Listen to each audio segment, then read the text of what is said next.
तो सर वो biofloc tank की नैया तो मेरी संभल ही पार करवाएगी फ्रेश वाटर में, और कोई तरीका नहीं। नमस्कार, मैं हूं सौरभ बोरासी। आप देख रहे हैं fish farming in low cost channel. आज मैं मुरेल का सीड डिलीवर करने आया हूं और ये चौथी बार है जो मैं एक ही व्यक्ति को सीड दे रहा हूं। अभी तक लोग ट्रायल के लिए एक बार ही लिए हैं, लेकिन जो विशाल भाई हैं जिनके पास मैं आया हूं, उन्होंने पूरा बायोफ्लॉक का सेटअप तैयार किया है। अभी मुरेल का चौथा डिलीवरी है, पहली delivery, second delivery, third delivery और फोर्थ।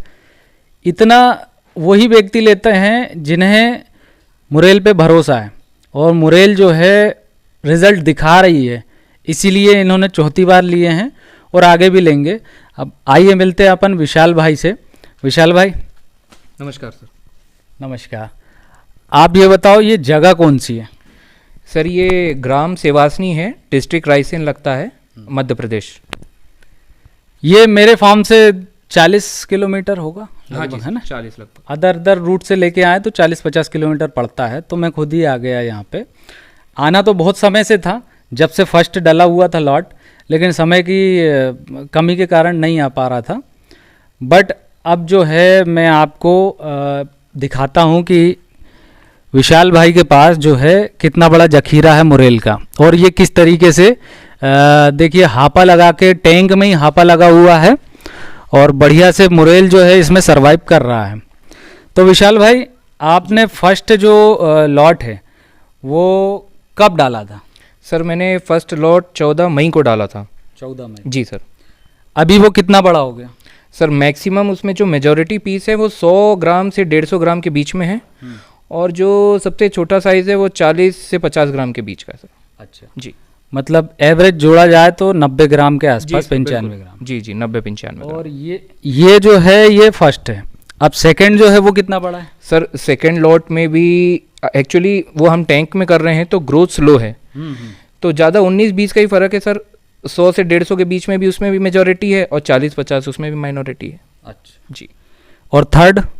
सर थर्ड कल्चर तो हमारा बाहर है, जो सर ने सजेस्ट किया था उस हिसाब से हमने कंस्ट्रक्शन किया है। उसमें ग्रोथ बहुत फास्ट है, वो 1 महीने में ही हमारे 3-4 महीने का ग्रोथ कवर कर ले रही है। मतलब वो जो टैंक में इनकी ग्रोथ थी उससे कई फास्ट जो है वो बाहर ग्रोथ है। उसमें भी हम वीडियो दिखाएंगे कि किस तरीके से डिज़ाइन करके बनाया था। सस्ता सा बनता है, ज़्यादा महंगा नहीं है, लेकिन ग्रोथ बहुत अच्छी रहती है, खासकर मुरेल के लिए। बाकी अगर जिनके पास पहले से टैंक है तो वो टैंक में करें, कोई दिक्कत नहीं। अगर उनके पास थोड़ी जगह है तो बना लें वो। तो ये जो है ये फोर्थ वाला नहीं, थर्ड वाला था। जी सर, बाहर जो हमने डाला है वो थर्ड हमारा था। अब ये फोर्थ लॉट अभी डाला है हमने आज।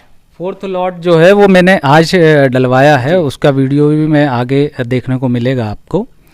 तो इनकी डिमांड थी कि ज़्यादा एक्स्ट्रा साइज़ जो है वो बड़ा बनाया जाए, तो इनके डिमांड के हिसाब से हमने सीड भी तैयार किया, बड़ा तैयार किया।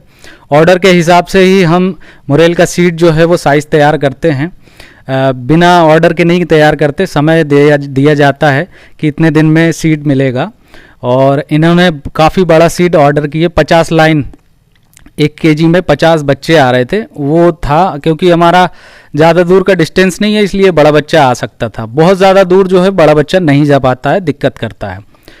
तो विशाल भाई जो है अभी तक का जो 4 लॉट का मुरेल का जर्नी है वो कैसा रहा, और कितना परेशान करी मुरेल ने, और अदर फिश भी है आपके पास, पंगाशियस भी, उसने कितना परेशान करी या कौन अच्छे से सर्वाइव करा? सर एक्चुअली सबसे पहली परेशानी तो मेरे बायोफ्लॉक सेटअप ने ही मुझे दी। क्योंकि जब आपसे मेरी मुलाकात नहीं हुई थी तो उससे पहले ही मैं बायोफ्लॉक अपना सेटअप पूरा 8-10 लाख रुपए खर्चा करके डाल चुका था। बट बाद में ये पता चला कि जो हम पंगासियस फिश जो बायोफ्लॉक में सबसे ज़्यादा प्रचलन में है, उसकी यहाँ पे हमारे मध्य प्रदेश और खासकर भोपाल में वैल्यू इतनी है कि मार्जिन मात्र 5 या 10 रुपये का ही मिलता है।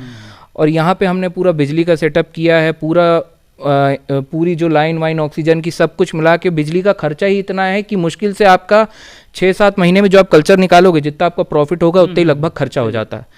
फिर जब उसके बाद मुझे ये समझ में आया, तब जब आपसे चर्चा हुई तब ये समझ में आया कि समल करने के अलावा और कोई प्रॉफिटेबल ऑप्शन नहीं है। भोपाल में समल कहते हैं, बाकी मुरेल को ही सोल, समल, भुंडा ये सब कहते हैं। जी, तो सर जब ये समझ में आया तो उसके बाद मेरे बाहर का सेटअप तो था नहीं, तो सर फिर मैंने टैंक में ही पहला लॉट लाया 155, जो 155 का लॉट था। उसमें बस शुरुआत के 2-4 दिन जो मोर्टेलिटी हुई जो भी ट्रांसपोर्ट में डैमेज हो जाता है, उसके बाद सर इतना सुकून है, ना कोई टेंशन है, ना ऑक्सीजन चलाना है उसमें, ना आए दिन पानी चेंज करना है, फ्रेश वाटर में ही आराम से काम हो रहा है। तो फिर जब समझ में आया कि समल ही प्रॉफिट दे सकती है, तो फिर हमने सर समल का ट्रायल चालू किया। पहला लॉट हमारा 155 का था, फिर धीरे धीरे कॉन्फिडेंस आता गया, दूसरा लॉट लाए, तीसरा लाए, अब चौथा है। टोटल कितनी समल हो गई आपके पास अब? टोटल सर 5000 के ऊपर समल हो गई सर, मोटा मोटी। अभी और आना है, 5वां लॉट और आना है? जी सर, 5वां लॉट और आएगा। ऐसे ही मैं धीरे धीरे पूरी साइकिल कंटिन्यू करूँगा सर। इन्होंने क्या लॉट के हिसाब से क्या है कि इनके पास टैंक्स काफ़ी हैं, तो थोड़ा थोड़ा करके इन्होंने स्टॉक किया, क्योंकि समल का सीड भी महंगा रहता है, तो उसमें बजट की भी प्रॉब्लम आती है। तो बजट जैसे जैसे बनता गया वैसे वैसे इन्होंने सीड का ऑर्डर करता गए और सीड स्टॉक किया। ये एक अच्छी स्ट्रेटेजी है। और टैंक्स जो है वो अंदर है, पूरा अंदर देखिए कवर्ड है पूरा, और सर्दियों में ये पूरा कवर्ड हो जाएगा तारपुलिन से। वो भी मैं इन्हें बता दूंगा किस तरीके से कवर्ड होता है। तो विशाल भाई, आप हमें अपना बाहर का तालाब दिखाइए कि किस तरीके से जो है वो बाहर आपने किया हुआ है। जी सर, है ना। विशाल भाई के अब देखते हैं टैंक्स के पीछे में जो तालाब बने हैं। बाकी यहाँ बहुत विशाल भाई ने इन्वेस्टमेंट कर दिया है।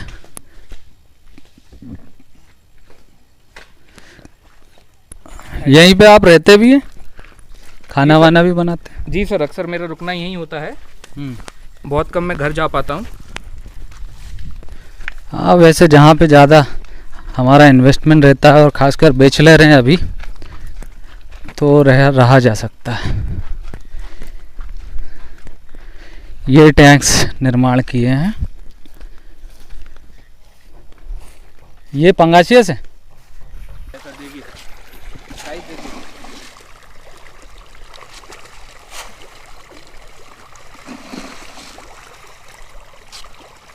कर रही है सर ग्रोथ अच्छे से।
तो ये थे विशाल भाई के तालाब जो कि आपने देखे। विशाल भाई जी सर, बायोफ्लॉक सेटअप जी जो आपने बनाया है जी, और ये जो आपने ये टैंक्स बनाए बाहर, जी सर, कौन से बढ़िया हैं? सर बाहर वाले टैंक्स बढ़िया हैं, बढ़िया हैं और बढ़िया हैं बिल्कुल। क्यों? इसमें कोई दो राय नहीं है, क्योंकि ये मेरे 1/4 खर्चा भी नहीं लगा जितना बायोफ्लॉक के सेटअप में मेरा खर्चा लगा है। और बायोफ्लॉक सेटअप मेरा बस एक टैंक में समल का फ्रेश वाटर कल्चर हो रहा है, बाकी सारे टैंक खाली पड़े हैं अभी, क्योंकि उसमें बहुत सारी दिक्कतें हैं। जो पंगास उसमें हो सकती है, उसमें मार्जिन नहीं है, और अभी बारिश के कारण भी थोड़ा काम रुका हुआ है। तो सर अभी जो है हमारे भोपाल में 90 रुपये 95 रुपये पंगासियस के रेट मिलते हैं, और 100 रुपये से नीचे अगर पंगासियस के रेट जहाँ पे भी मिल रहे हैं तो उनमें बहुत ज़्यादा फ़ायदा नहीं मिल पा रहा है। जिस वजह से अगर आपके सस्ता सेटअप है, कम लागत में अगर आपने सेटअप बनाया हुआ है तो वो तो ठीक है चला लेंगे, लेकिन जिन्होंने काफ़ी ज़्यादा पूंजी लगाई हुई है उनको तो दिक्कत आ जाएगी अगर सस्ती मछली तैयार करेंगे तो। इसलिए महंगी मछली जो है, जो हाई वैल्यू फिश है, केवल वही मछली जो है बड़े सेटअप जो ज़्यादा इन्वेस्टमेंट होता है उसके लिए अभी फ़िलहाल में बेटर है। और हाई वैल्यू में भी जो 1 किलो हो रही है। जी सर बिल्कुल। 100 ग्राम 50 ग्राम वाली मछलियाँ जो हैं, खैर हमारे एमपी में तो उसका मार्केट नहीं है, बाहर आप देखिएगा पहले तो अपने स्टेट में कि अगर उसका मार्केट हो तो ही कीजिएगा, अदरवाइज़ 1 किलो की जो मछलियाँ होती हैं वो आप हर जगह भिजा सकते हैं। मुरेल ऐसी मछली है आप अपने स्टेट से बाहर भी भिजा सकते हैं, लाइव चली जाती है। लाइव अगर नहीं भिजा पा रही है तो डेड बर्फ में चली जाएगी और इसके रेट में फ़र्क नहीं पड़ता है। लाइव रहेगी तो ज़्यादा रेट मिलेंगे, डेड रहेगी तो नॉर्मल जो मिलते हैं। तो आप मुरेल में जो है वो पैसा बना सकते हैं, और मुरेल में पैसा बनाने में और कल्चर करने में क्या मतलब पैसा तो बन रहा है जी सर, लेकिन क्या कल्चर में दिक्कत आ रही है? नहीं सर, कोई कल्चर में ऐसी दिक्कत नहीं है। बस टाइम टू टाइम आप ग्रेडिंग अगर करते रहें तो आपका ग्रोथ और फास्ट हो जाता है। और कोई बीमारी? सर बीमारी बहुत कम आती है, अगर हम हर महीने 15 दिन में पोटेशियम नमक का छिड़काव करते रहें तो वो भी कोई दिक्कत नहीं आती है। अभी तक कोई बीमारी आई इनमें? जी नहीं सर, कोई बीमारी नहीं आई। कभी कुछ ऐसा लगा भी तो हमने पोटेशियम नमक छिड़क दिया और वो मोटेलिटी हुई नहीं और वो सब ठीक हो गई। ये बहुत हार्डी फिश होती है, इसमें ज़्यादातर बीमारियां जो है ना के बराबर आती है। हाँ, अगर आप बहुत ज़्यादा लापरवाही से कुछ काम करते तो आपके पास आ सकती है, अदरवाइज़ अगर आपके बड़े टैंक है जैसा आप देख रहे हैं, बड़े तालाब हैं, तो इन सब में जो है बीमारी बहुत कम चांस होते हैं। आप बराबर उसको दवाई गोली जो है वो देते रहें। दवाई गोली का भी ज़्यादा खर्चा नहीं है। दवाई गोली से मतलब है कि पोटेशियम आप देते रहें, एंटीबायोटिक महीने में 1 बार दें, और चूना वगैरह जो है वो समय पे मारते रहें तालाब में, तो आपका जो मुरेल कल्चर है वो बिल्कुल सफल हो जाएगा। सर्दी में किस तरीके से पालन इसका करना है उसका भी मैं वीडियो बना दूंगा आपको, अभी समय है। और अंत में जाते जाते वीडियो भी बहुत लंबा हो गया है, विशाल भाई का अनुभव जो है वो मैं कंक्लूज़न पूछ लेता हूँ कि आपको अगर किसी को रिकमेंड करना है तो कौन सी मछली आप करेंगे? सर मैं समल ही रिकमेंड करूंगा, क्योंकि जो मैं कर रहा हूं मुझे कोई दिक्कतें नहीं आ रही, इसलिए तो मैं बार बार समल ला रहा हूं, मुझे बिल्कुल दिक्कतें नहीं है। और प्लस पॉइंट इसमें ये है सर, बायोफ्लॉक में मेन खर्चा एरिएशन का है और इलेक्ट्रिसिटी। जी सर, इलेक्ट्रिसिटी का है, तो इसमें वो खर्चा टोटल ज़ीरो है सर। ये माउथ ब्रीदर फिश है, और एक तो ये हाई वैल्यू है, और माउथ ब्रीदर है, ये सोने पे सुहागा है, क्योंकि ज़्यादातर हाई वैल्यू फिश लेती हैं जी डिजॉल्व ऑक्सीजन पे ही रहती हैं, और ये माउथ ब्रीदर है, तो इसमें ये बहुत बड़ा फ़ायदा है। और बाकी सर इनका बस नियम से आप थोड़ा प्रिकॉशंस लेते रहें तो कोई ज़्यादा परेशानी नहीं है। परेशानी तब नहीं होगी जब कोई सलाहकार अच्छा हो। जी सर, और सर गाइडेंस की सही में बिल्कुल बहुत ज़रूरत है, कि कभी भी कोई भी दिक्कत आती है तो हम आप किससे पूछोगे? आप कोई तो जानकारी होनी चाहिए कि कोई दिक्कत आ रही है तो ये कर लो, कोई ये समस्या आ रही है तो ये चीज़ कर लो। और ये है हाई वैल्यू फिश, तो इसका सीड भी महंगा आता है, तो वो एक परेशानी है। गाइडेंस बहुत ज़रूरी है। इसीलिए बोलता हूँ हमेशा उस व्यक्ति से हमेशा जुड़े रहो जो इस फील्ड में महारत हासिल करके बैठा है, या फिर महारत नहीं भी है लेकिन खुद अच्छे से कल्चर करके पैसा बना रहा है, तभी आप उस पर हाथ डालें। अदरवाइज़ किसी का भी वीडियो देख लिए और चलें किसी से भी लेने, तो वो चीज़ मत करिएगा, पैसा डूब जाएगा।